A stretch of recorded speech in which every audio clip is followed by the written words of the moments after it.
No one's home. The only trace of Flint's family is the letter Hinawa sent. He reads it, and it scrolls up the screen just as it did earlier.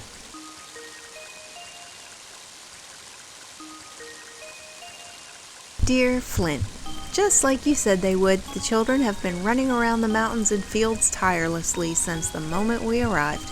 Klaus is as daring and full of energy as ever, while Lucas is still a bit coddled, but neither one seems tired of playing at all.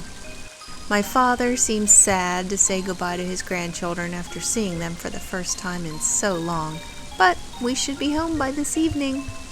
I had forgotten how nice and refreshing the mountain air is. You're always covered in the smell of sheep back in Tasmilly Village, so I really wish you could have been here to take in this air.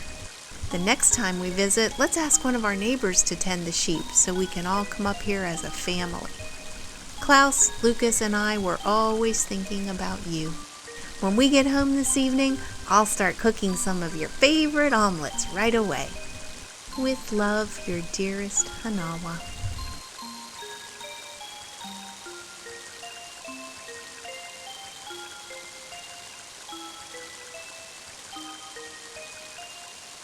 The letter was no different than before, but I'm sure you felt something new this time. The melody is the same as before too, just played by a different instrument. The previous strings of togetherness are no longer here, and all that plays is the music box of an empty home. It, accompanied by the pouring rain, is enough to send chills down your body. The heartfelt has become heart-rending.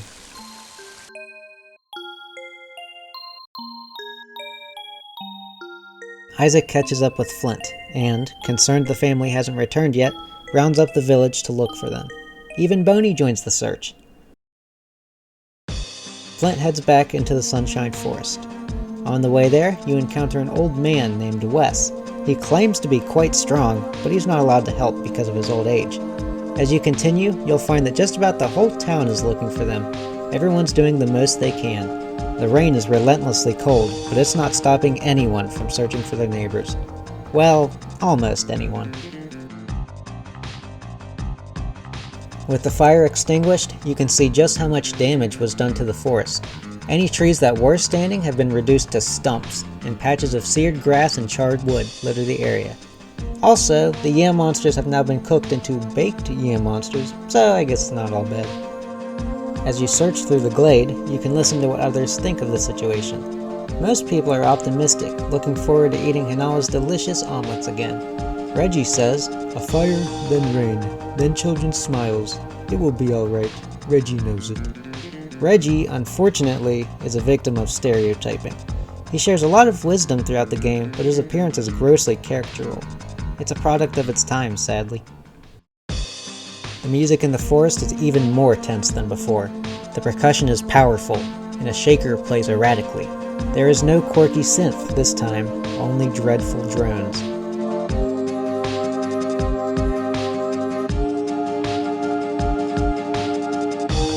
The bass also plays frantically here, which can represent the urgency of the situation and the rapid rain. Flint's family is in grave danger, and if they aren't found soon, there's no guarantee they'll be found alive.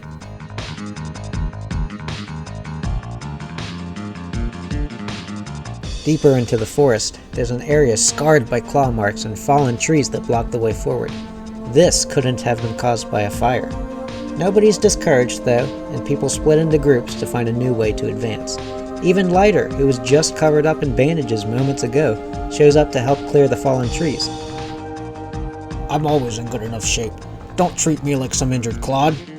Fuel adds, "My dad lives life with lots of energy, so he's not like regular people. Mr. Flint, my dad will do his best." This is more of Vitor's periodic life advice that's put throughout the script. It's true. Living an active life can help you recover faster and live healthier.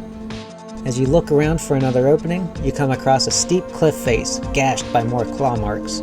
Jonelle remarks that they had to have come from a Drago, even though they're normally so tame. "I get the feeling something very bad is happening to the forest, the people, the animals, and me." Boney catches a whiff of something familiar, and he barks up the cliff.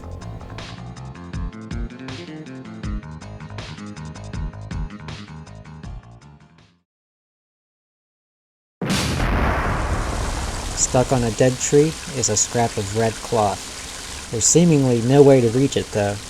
That is, until Old Man West shows up, to everyone's surprise. He can't help Flint get up there, but his son can. The game prompts you to name him. The default name is Duster, and he's described as a strange but nice guy with unexpected skills. Wes's name sounds like the Japanese word for cloth, so their names are both about cleaning, just like how Lighter and Fuel are both named after fire. Duster's currently sleeping through this whole ordeal, but Wes gives Boney a sniff of his especially smelly sock to go find him. He ties an orange bandana around him as a sign, and Boney goes fetch in a cute cutscene.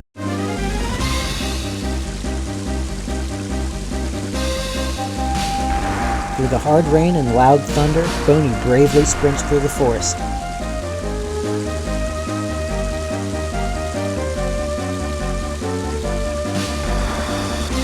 I like how he asked the kids for directions here.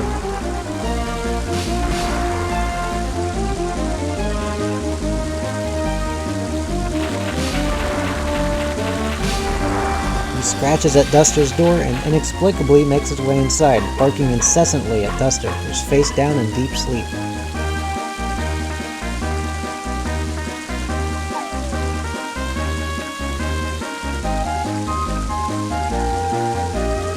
Boney actually has to drag him almost the whole way back, but he eventually gets up. Boney dashes back to Flint and Wes, and Duster runs close behind. What a good boy. This part had surprisingly high production value, in part because of the music. It starts with a quick arpeggio as Boney's mission kicks off. The percussion keeps a steady marching beat all throughout. The whole song has a slight downward motion. The strings, the melody, the bass, everything. This is a serious job. Gold horns repeat the flute melody with a backing arpeggio, highlighting the perils of a solo mission in this kind of weather.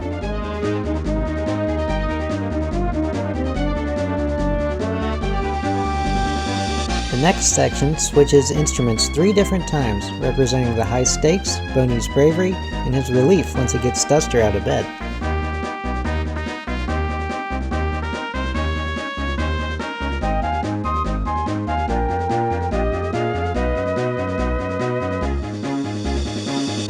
Triumphant fanfare plays, and a flute relaxes in a jazzy conclusion. He's definitely earned a treat.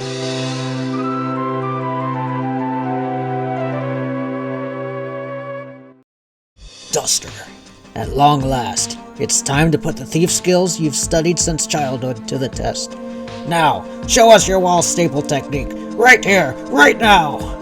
Duster checks out the cliff and finds a good spot. He takes a deep breath and pulls out rung-like staples that can even pierce through rocks. He starts climbing. After a little while, he's built a sturdy ladder on the side of the cliff, and Flint and his dog climb up it with no issues. Looks like the rain stopped. I've a slight leg handicap, but I'll do my best. Please take me with you. Duster was a little slow to wake up, but now that he's awake, he adamantly supports Flint, despite having a bad leg. Flint walks over to the cloth on the tree. It's the same color as Hanawa's dress. There's no time to lose. Tazmily can't suffer another tragedy tonight. Hidden in the heights, 2 more soldiers are spotted. They're working with strange technology. A cybernetic caribou looks to be hooked up to it. The scope of their plans appear to be much larger than lighting fires. Our heroes approach them, and the soldiers are startled, dropping a notebook out of shock. One hurriedly types something on a machine, and they both give salutes.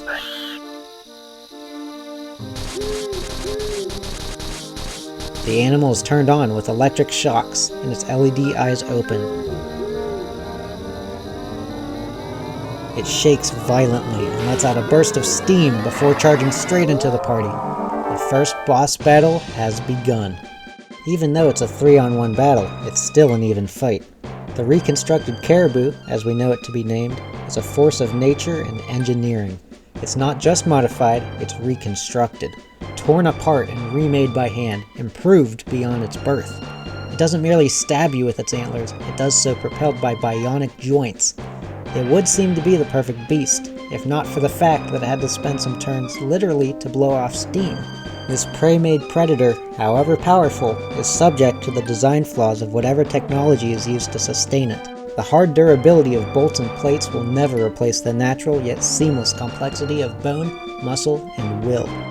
The boss music here isn't high energy like it tends to be in most games. The song focuses more on the essence of the character rather than the combat against it. Aptly named Tragic Reconstruction, it showcases the cruel fate given to this animal. The melody, borrowed from Beethoven's Symphony No. 3, Movement 2, sounds like it's throwing its arms up in defeat. It's made stronger, demonstrated by the imposing timpani and loud brass, but at what cost?